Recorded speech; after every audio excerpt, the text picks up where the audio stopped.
It's my great pleasure to welcome you to this session and a privilege to have to introduce a speaker who has been a long-time colleague for whom I have a great deal of respect.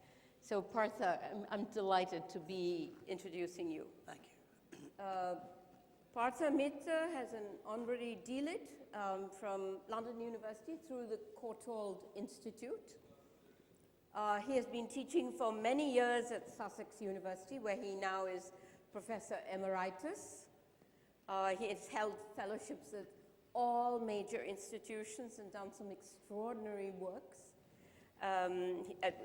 Among the institutions are Cambridge and Princeton, the Getty too, and that's one of your major projects right now on East and West, but in a very much wider context global, than India, yes. in a global context. His book that he is going to discuss today is Much Maligned Monsters, subtitled A History of European Reactions to Indian Art. It's become a classic, a staple in the field. I have the 1977 edition.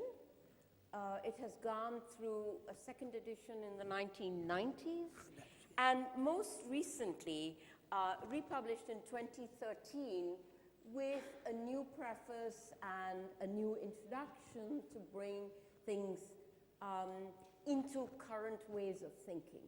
But the fact that there is no other book of its type, that from 1977 to 2013, the publishers would still need to republish it and just ask for a new introduction, shows you how seminal a text it has been. It's something that I teach at Columbia University in New York. It's one of those texts that all students in all my classes read in order to work into the scenario of the early studies of Indian art. I'll come back to that in a minute. After that, he has written two very important books, one called Art and Nationalism in Colonial India, 1850 to 1922. This is another book for anybody interested in 19th and 20th century, is an essential read. And most recently, The Triumph of Modernism, India's Artists and the Avant-Garde, which I know it addresses a whole range of issues and artists, but for me, I think he has put Jamini Roy into a totally new context from my point of view. He also has written the Oxford History of Art, Indian Art in that series, published, is it 1994, somewhere like that. I certainly give it out to my students to read, particularly for the second half of India's sort of artistic and cultural history. But let me return to what he's going to talk about today, which is that first book, Much Maligned Monsters, republished and out in its 2013 edition. When Partha wrote that book, Edward Said had not yet written his Orientalism. It's a very interesting sort of thing to keep in mind.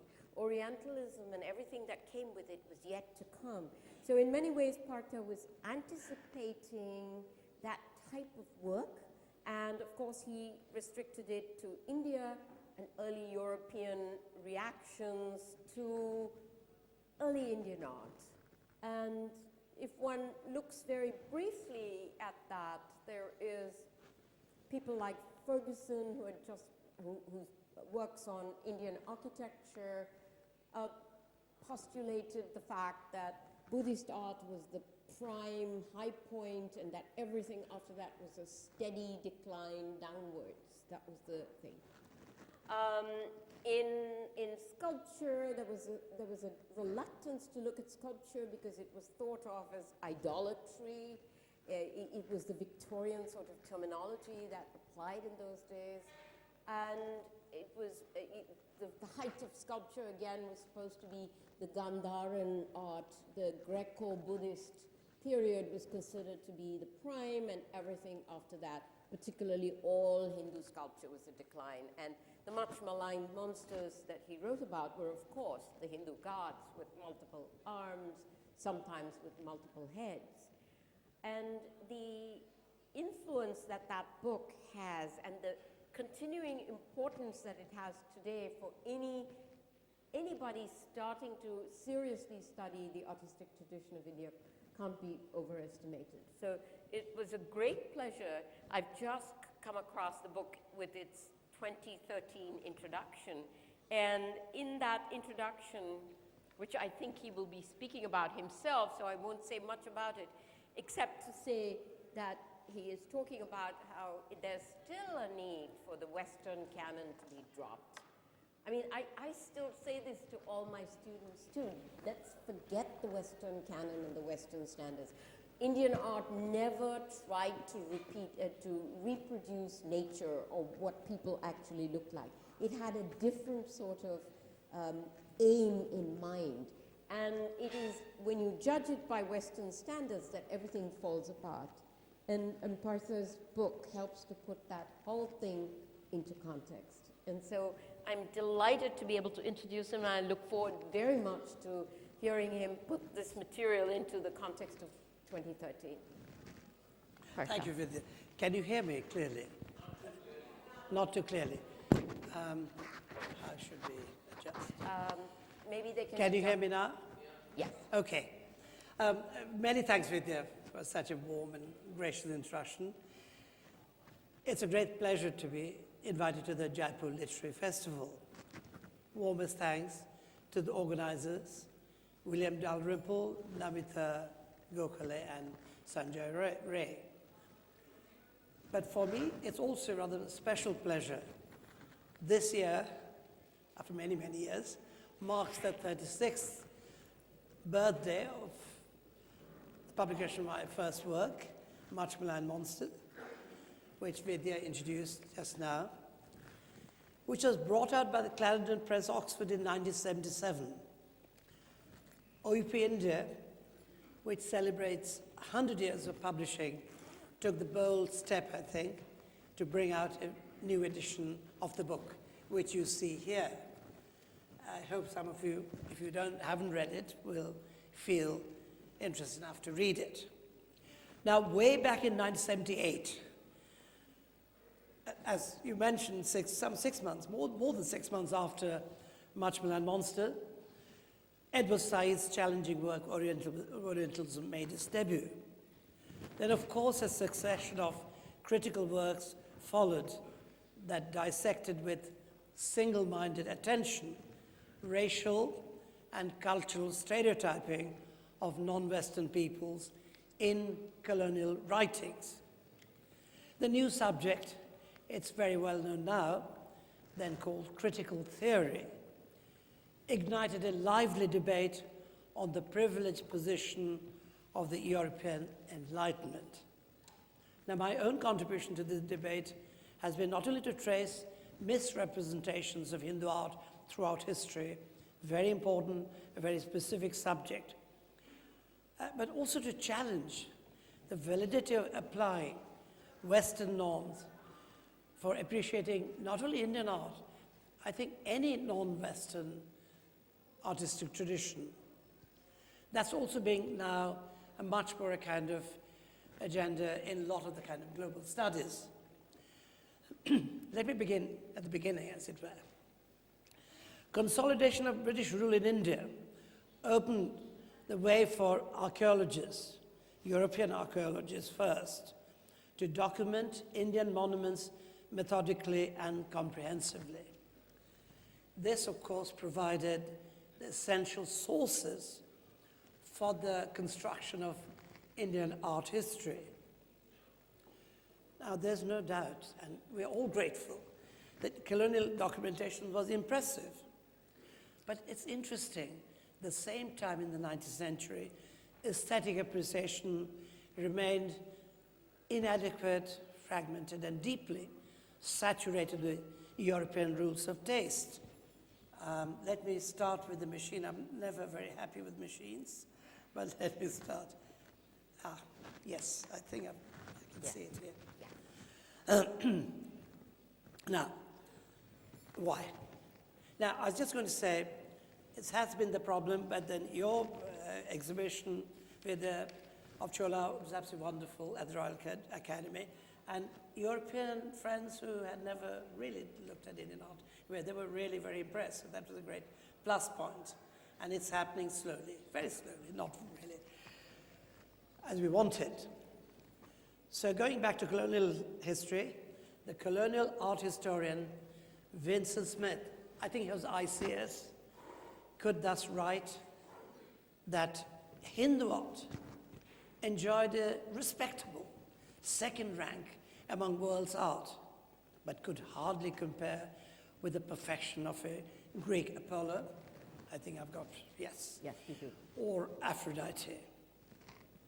I think, again, I keep coming back to it, my work. Even today, judged by Western standards, many armed Hindu gods are viewed as monsters. In other words, irrational, more than two arms, you see. Irrational against nature, contra naturam. Now, what we have to do is to go back to the close of the Middle Ages in Europe to understand the origins of such clash of taste and even ideas. At that time, Middle Ages, India had been reduced to a land of fables, earthly paradise, as well as of monsters, described lovingly by ancient Greeks who came to India, Megasthenes and various other, whole series of Greeks in ancient times. Now, sorry, where do I point? Was it the side? Yes, it's gone. It's gone. It's gone. Okay. Now, this very famous book, German, the Nuremberg Chronicle, in fact, included, and it's a big book about lots of different things in the world. In this book, among its companion monsters, there you have this anomalous, lots of different anomalous creatures. But can you see there is a multi-armed creature? Can point out? Yes. Okay, keep an eye on that. Okay. Now this, as I've tried to show, was in fact the image, a version of a Hindu deity. In fact, it's kind of terribly, there's something wrong with the creature. Now, the portrayal of Hindu gods as monsters had an amazing persistence. It's a very rare album now in the French National Library, Bibliothèque Nationale. It's known as the Book of Marvels. There are a number of monsters and demonic creatures encountered by European travelers in a very early period.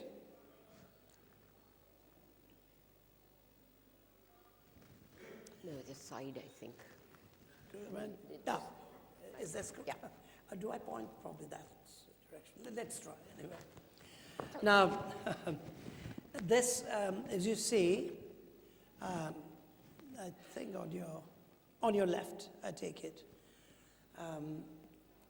is Italian traveler, a pious monk, Odorico Pordenone, who had visited India. As he was traveling to India, he encountered what he said was the Valley Perilous, also described in the Bible, and where there were these terrible infernal creatures. He was frightened, but being a pious Christian, he managed to kind of make his way through the valley. In fact, this, I think we can now say, is what if the place was describing was Afghanistan. And these were the great Buddha images. But other one, on your right, have I got it right? It's on your right, isn't it? Yeah. On your right is called Martikora, yet another Greek traveler, Ctesias, who visited India, described this. And in the Middle Ages, this is, it's a monster, Martkora, eater of human beings, man-eater, of course tiger, garbled version. But you know, why is it a god? Because it's on a pedestal and, you know, under a canopy. So you can tell it's a sacred creature and it's an Indian monster. Now, how can we explain the fact that travelers often saw monsters where artists, Indian artists, had intended gods? To understand this question, and I was a young student, you might say PhD student, I turned to my teacher, E.H. Gombrich's classic work, Art and Illusion. There, he talks about stereotypes, which are formed when mental images bear little relationship to the actual object. And in fact, he illustrates it with a curious phenomenon.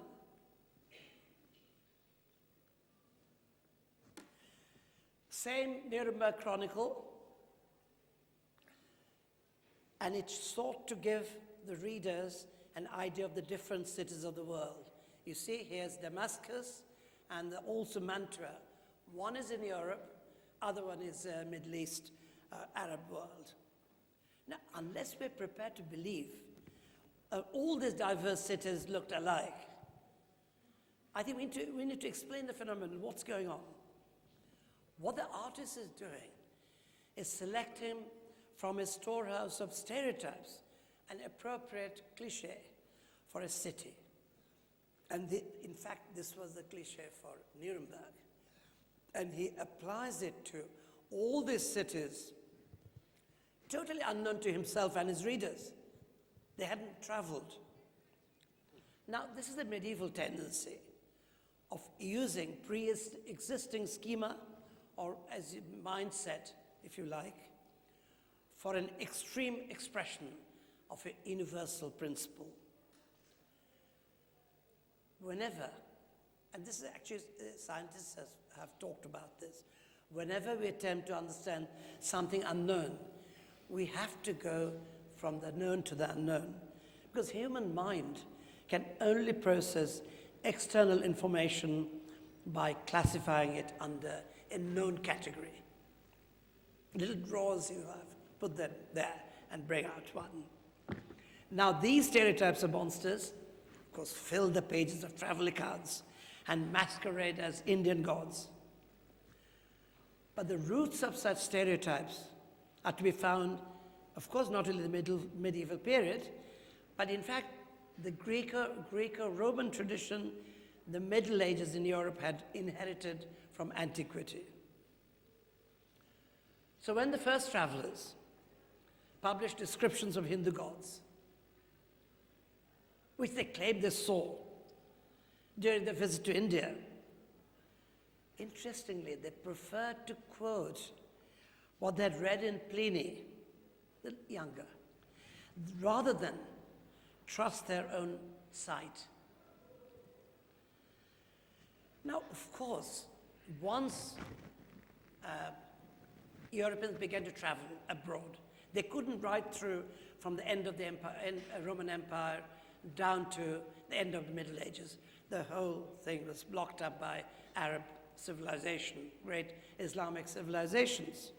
They began to do that, and of course, 14th century onwards, Marco Polo, etc., etc. So this was a great gain, their first-hand experience of all these exotic countries, including India. But always, they came back to the same problem. They couldn't help constantly recalling the medieval legends they had known by heart, rammed into them. Of course, you had to read and write. They had to be literate. There was also, apart from this aesthetic, you might say, a rational dimension, there was a religious dimension to this. Because not only was India religious, Europe was extremely religious. So, travelers felt, how could it be that the Hindus had no knowledge of God? Not Christian God, not Hindu God, but God. Of course, God ruled the world, so you have to know him. So this was the premise. How could you explain that these Indians had become so deluded they had lost the knowledge of God, because they must have known it. Adam and Eve, and so on. A very well-known visitor to Calicut, and I start with him, is the major figure in my book. Calicut in Kerala now, Kozhikode, isn't it? Was the Italian Ludovico de Varthema in the 16th century. So he, being an educated man, decided that, from his visit, that even though the Hindus had received the revelation of God, Christian revelation of course, they're nonetheless persistent in worshipping many false gods. So he was convinced that the Indians acknowledged one God who created heaven and earth. So what happened? So he says, Hindus, he called them Gentus or pagans and so on. The Indians held that as God didn't wish to take the task of judging human beings. Perhaps he was too tired, I don't know. He delegated his spirit, and that's the devil, the Satan, to do his work, who presides over judging people. Varthema then turned his attention to demon worship in Calicut, based, as he claimed, on direct observation. Give us a break. Come on. Let me just read out to you the famous passage.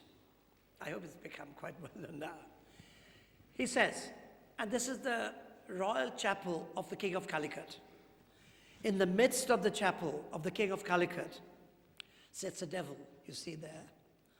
Look carefully, made of metal, on a seat in the flame of fire.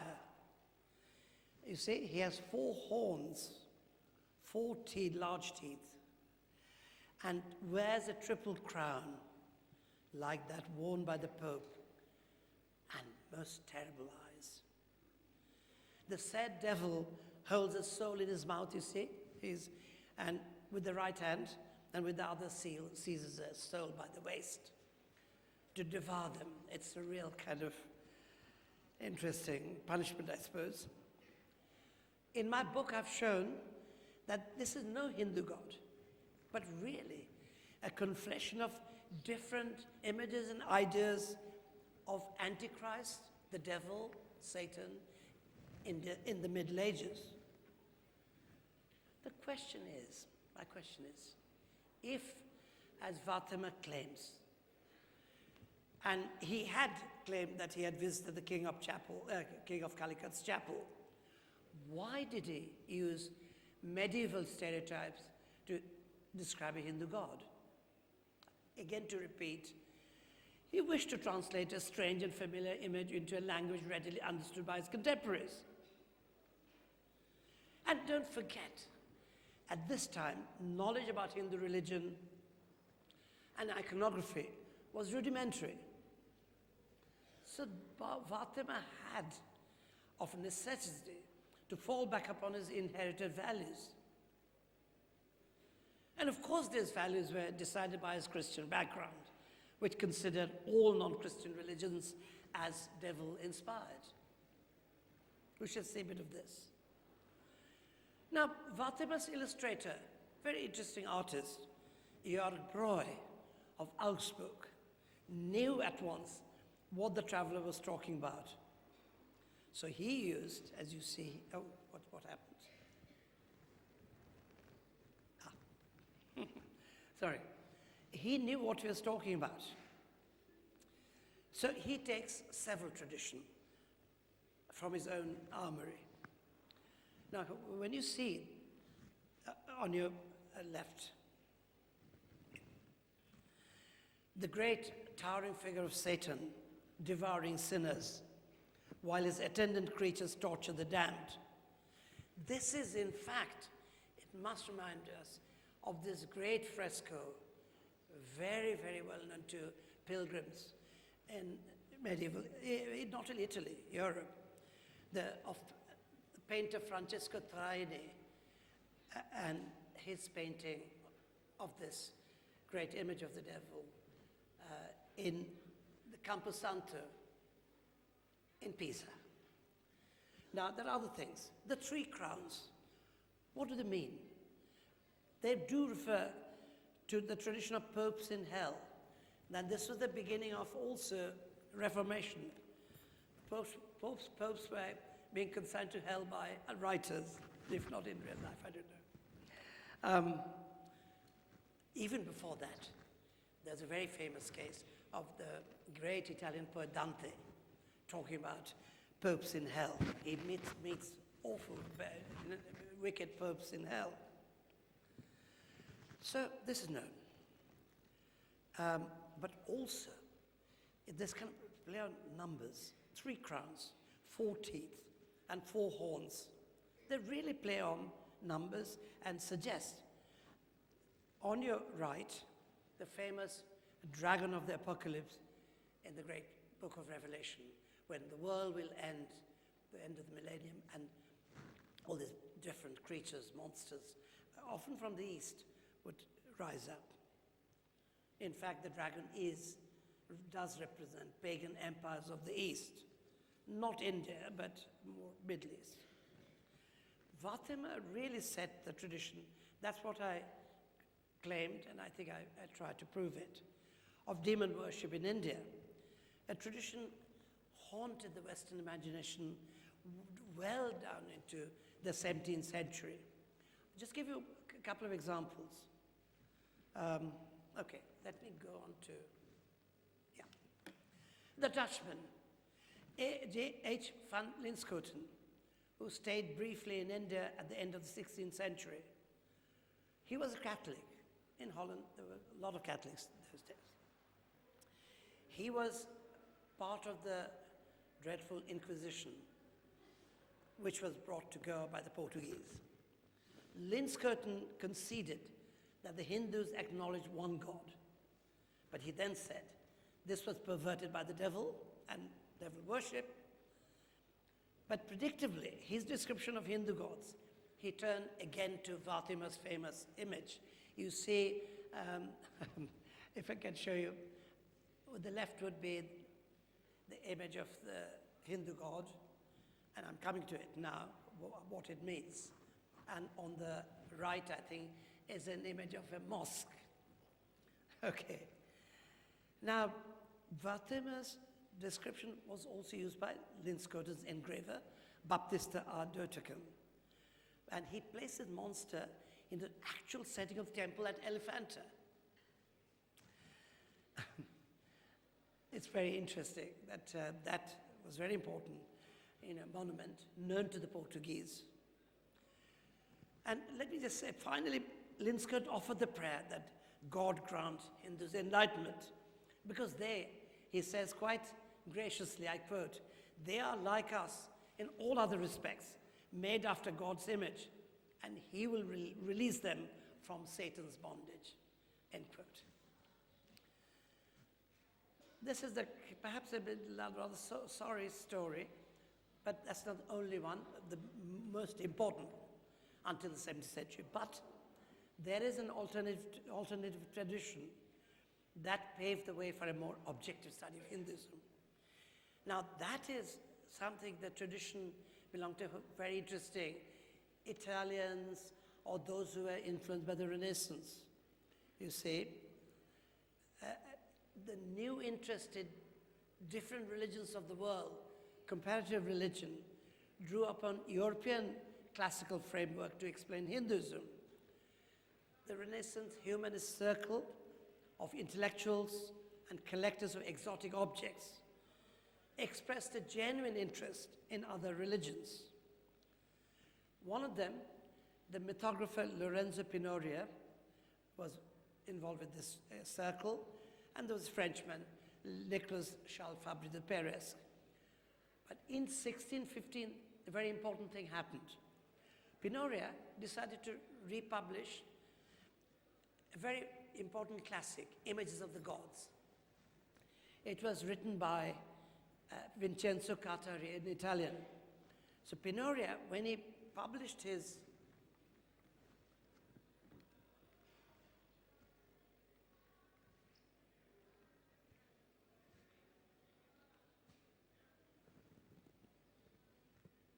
about it, maybe. Sorry, yes.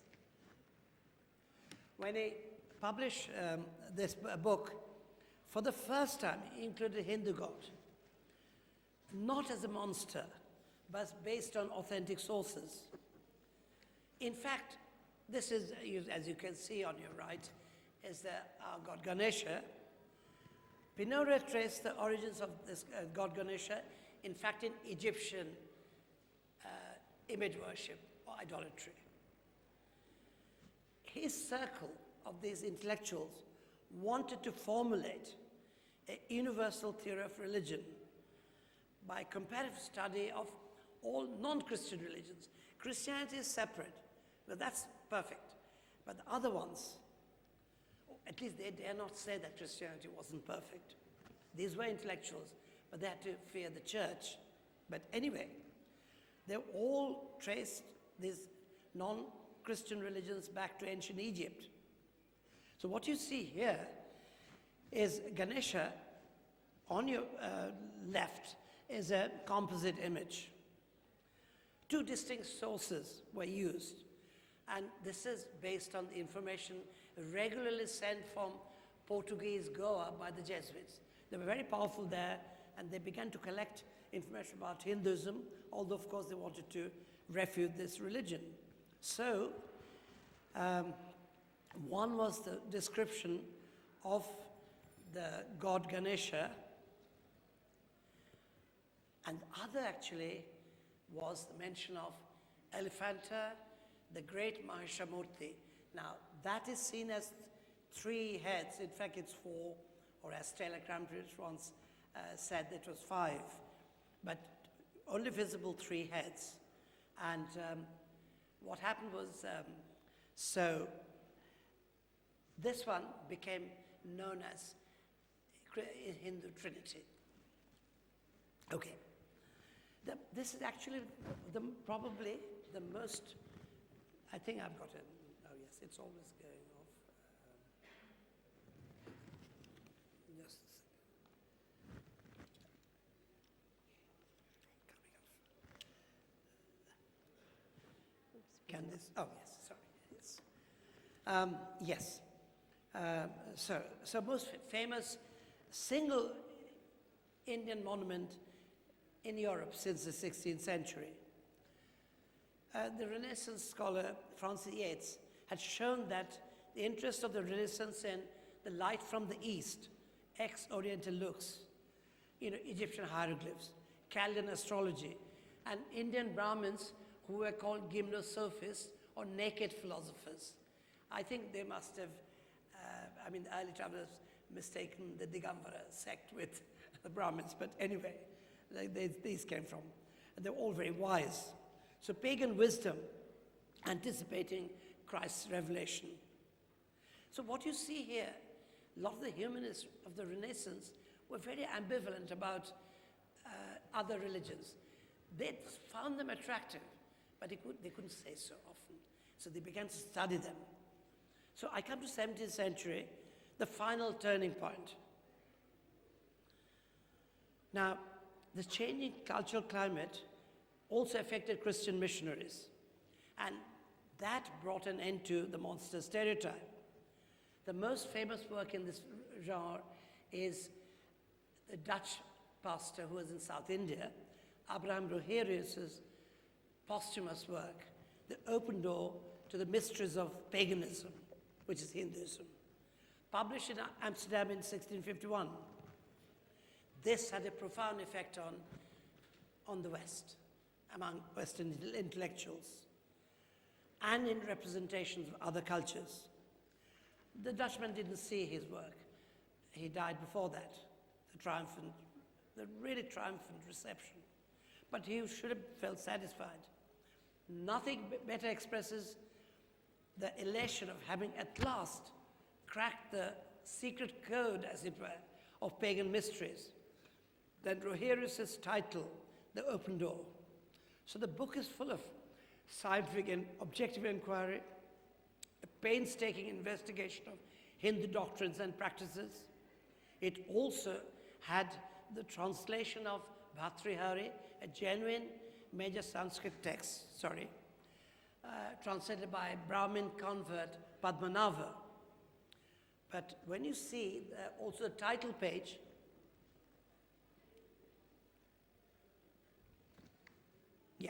title page, it finally gives up the monster stereotype. Now, it's not a particularly wonderful cover. It's quite poor.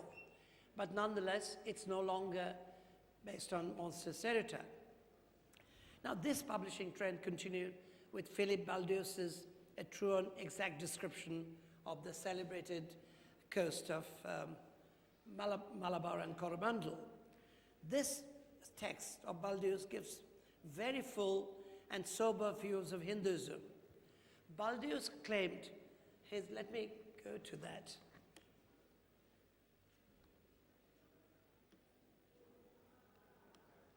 Yeah. Baldeus claimed that his work was far better than that of previous authors in his reliability. Now, there is no doubt about the quality of the text. It's very, very good. But in fact, it's not by him. It was by a Jesuit priest named Jacob Fenicia, based on very good interviews with Brahmin priests. Now, this text was acquired by the Dutch artist Philip Angel. He illustrated with actual Indian paintings you see on the left. Now, Angel was in Batavia, in Southeast Asia, Indonesia.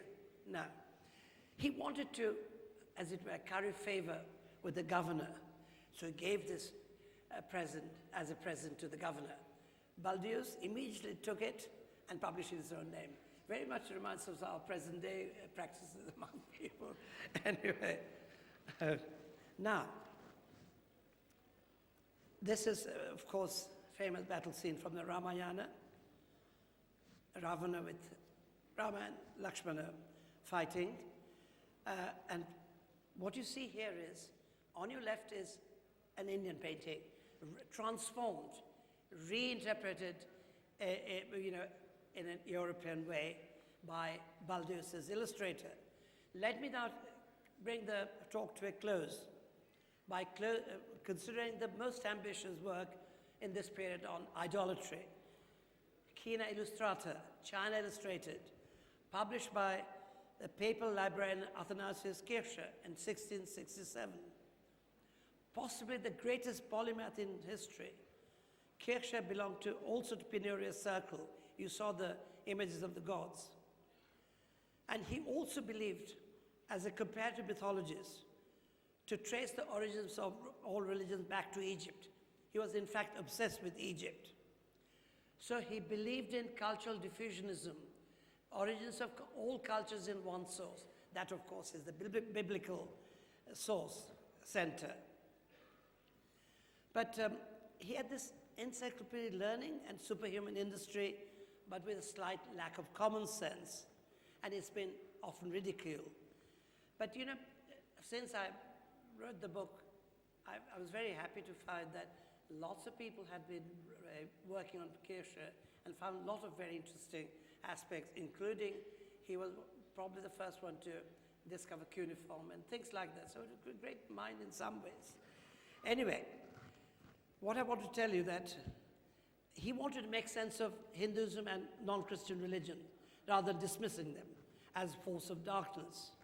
He has a long section on Hinduism, also on Buddhism, and he was also, in a garbled way, discovered Buddha for Europeans. Now, I think Yes. probably the last image. Yeah. Now, his German compatriot and emissary in North India, a man called his father Heinrich Roth, used to supply him with images and texts from, the Hindu ones, Indian ones. And in his book, he has this curious illustration. This is actually the great cosmological myth of Purusha Shukta, the book 10 of Rig Veda. Of course, it's the oldest Hindu text. And the myth describes how the four great castes emerged from different parts of the body of the creator god, Purusha, a Brahman. Interesting enough, this is not an Indian painting or image, but he tried to represent Indian religion through a European image, but nonetheless trying to give a much more realistic sense of the whole, the religion. So we come to an end with Rohirrim, Baldeus, and Kircher, from the Middle Ages to the threshold of change that took place in the 18th century. Okay, at last, monster stereotypes discarded, and Hindu gods really begin to get back their true forms. Systematic documentation of information.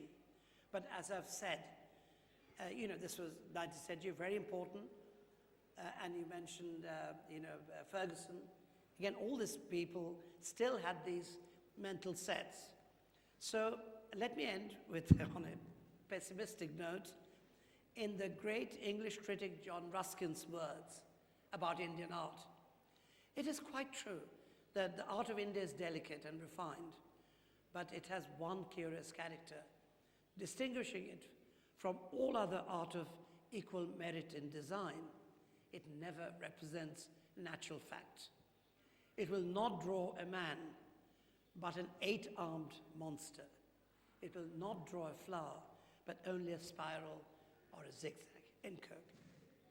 It's only today's generation of scholars have begun to reverse this process by seeking to view Indian art in its own cultural terms, but this is a long and slow and painful process. Thank you.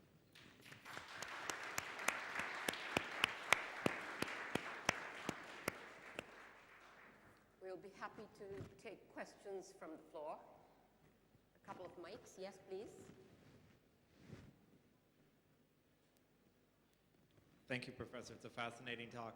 I'm curious about the different representations of Hinduism from the both Chinese and Arabic perspective, if you have any data on that, because we're talking about a culture, the European culture, that was obviously on the periphery of the civilized world for a millennium or so. How did the neighboring civilizations view the Hindu pantheon? So how they represented Indian. A very interesting question. It has different periods and phases. Arabs, they're very cultured and educated, great intellectuals. When they came to India, various people, including Al-Biruni, they talk about these idols. They do not say this is dreadful. That's interesting. They leave it as a matter of curiosity, but they don't really.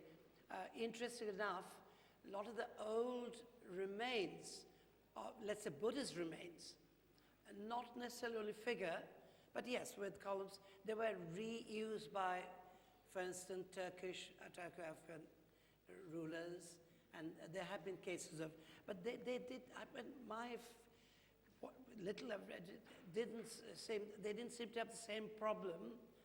That's a question which is very interesting. I don't know the answer to it, but except to say that with the West, there is that tremendous clash of two different, both the West and India are interesting figure. That's why there's such a problem. Chinese, you're coming to that. Chinese had never had an idealized nude figure, unlike India and Greece. So it made it easier for them. To them, it didn't, at least they didn't seem to have taken note of that. Earlier pilgrims, 5th century CE, AD, or later 7th century, Fahien or Yuan Sang, they were Buddhists and they were very interested in India, in images. Not a great deal of direct response to art, I think. That's one of the things I find.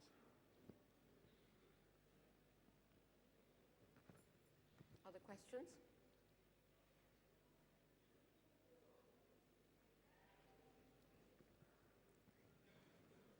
While we get the mic there, might I just say that I wonder whether instead of calling it in India, a nude figure, one should call it a diaphanously clothed and adorned figure. I don't like the word nude for the Indian figure. And that's a good point. I mean, sure. I mean, we use these terms as part of artists. It's become part of the Western art category, the Indeed, nude. indeed. After Kenneth Clark, you cannot but talk of the nude. That's true. I mean, figure, perhaps, figure Yeah. would be important. And it is often diaphanous. Yes. Hi, Professor, you said that most of the early European travelers had presented a distorted view of the idols and the Indian gods. But when you do see it from a European perspective, even if you did see it in actuality, they would be monstrous to them, right? I mean, we have elephant-headed gods, and we have giant snakes, and we've got, angry women with skulls around their necks. How come they didn't just represent that? Isn't that monstrous enough? How come they distorted the view of the images they saw? Even to them, it's quite natural to see them as monsters. Is that what you... Is that what you were asking? No, it was quite saying, natural? I was saying that if you did, like, as a complete, someone who hasn't ever seen an image of, say, Ganesha, an elephant-headed man is quite a strange thing anyway. Why would you distort it to another kind of monster when this itself might look monstrous enough to you? It says, yes, so this I guess it is to say, wouldn't an image of Ganesha, if you've never seen it, be something pretty monstrous? Do you, this is a very interesting question. I mean, how can we say this? I mean, okay, let me put it another way. Because recently I used an image, a horrific image of Kali, to make a point. Now to shall I say non-Hindus, it can naturally be monstrous. But I don't know, I mean, it doesn't matter whether one is Hindu or not. I mean, Hindus, they imagine the numinous in a certain way. And that's not to be explained in rational terms. It's the sort of symbolism that goes beyond a rational translation. And it has, it's that kind of level in the sacred, which certainly, doesn't fall in that category. And you have to be that way. You have to either be part of that culture, but I don't believe strongly in that. You have to know that culture well. I just recently responded to Didi Uberman. You haven't seen my interview? No. Art Bulletin, okay. By saying that... Oh, yes, I have. Exactly. That, look, Didi Uberman believes that you can understand arts across cultures. You don't need any education. But what I told him, said in the article by showing Kali, to a Westerner it would be horrific, monster. But only if you understand the ideas behind it, the mysticism, the kind of things which cannot be rationally reduced to rationalism. Wittgenstein's idea that there are two different forms of life, and you can't translate one into another. You can understand the meaning, but not the significance. Okay. Yes.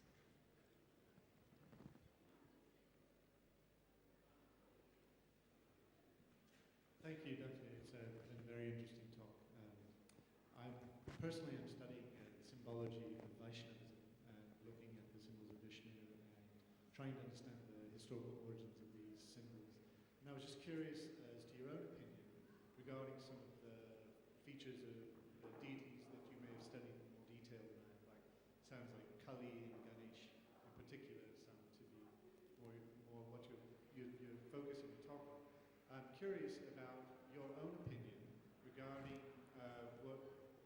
what you might regard as the natural historical origins of some of these symbols, if you have some opinion about that, or if you think that these things are just lost to historical understanding, or if there is some way we can understand these things in a historical context, such as maybe per se the number of arms and the symbols in the arms of Kali There's human, said again, this is because we don't understand anymore the symbol. Is that what you meant? I mean, did you mean the kind of, the symbols we no longer understand?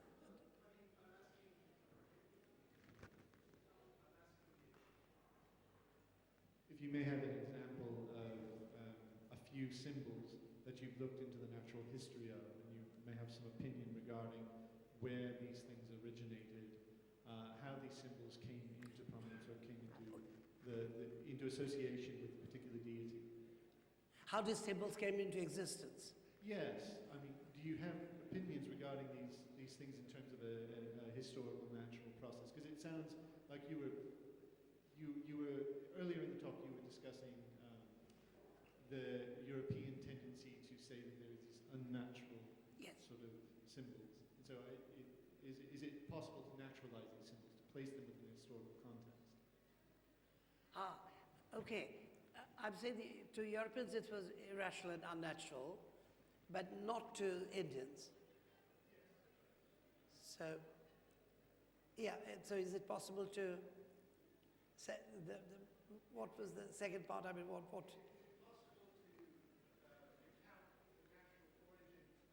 Origins of these symbols.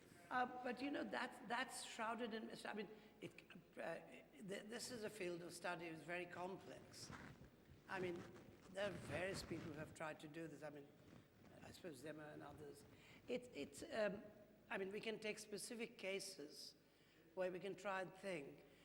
I mean, you know, in my own sort of understanding of iconography, I tried to see how, you know, Shiva, for instance, and it's not my original thinking, I'm sure, but their, you know, the kind of response to life and death and way certain things, you know. I mean, there are lots of myths which eventually came together into this sort of symbolism.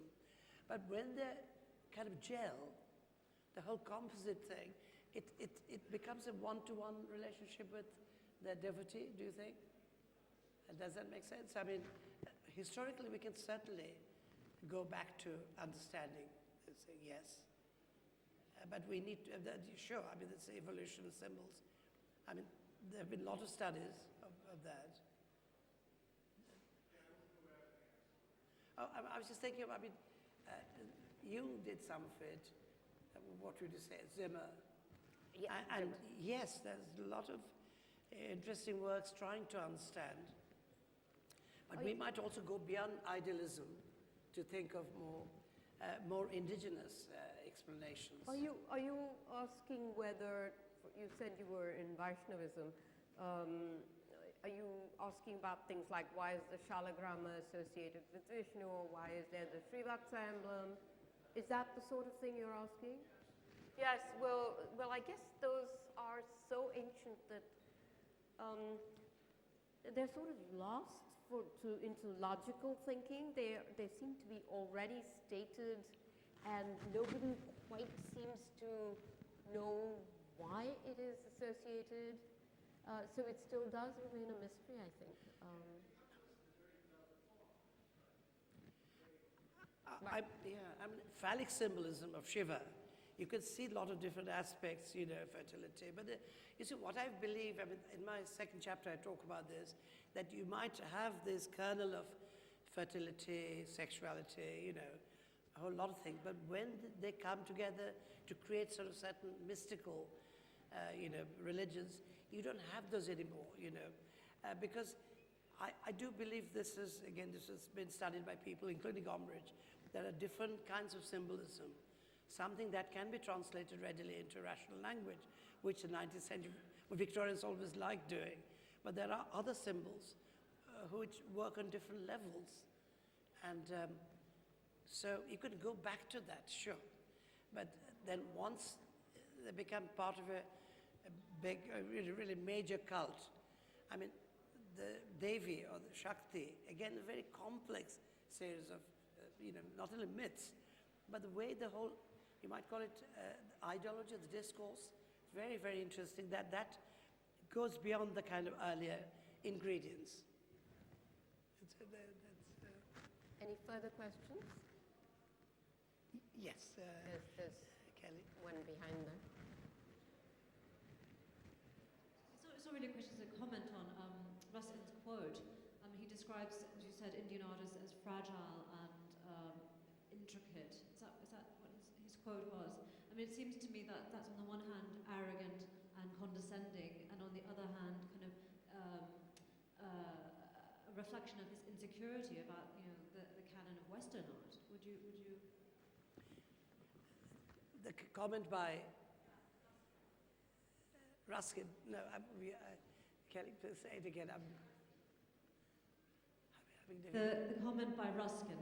He said that Indian art was both fragile and intricate. Yes. Indian art, you mean? Yes. And to me, it seems that is both reflection. It was on the one hand very arrogant and condescending, and on the other hand a reflection of his insecurity about, you know, of the canon of Western art by comparison. Because I wouldn't say that Indian art is fragile. I would say it's bold and you know, quite the opposite of fragile. No, it's not fragile. No, sure, absolutely. I mean, also I tried to present what people's attitudes were, or, you know. No, but you're certainly right about that. Well, I've got the signal that the time is over. So thank you very much for being here. And Partha, thank you for reintroducing me and for introducing our audience to this entire European reaction. It was wonderful to hear you speak about it. Thank you very much, Vidya.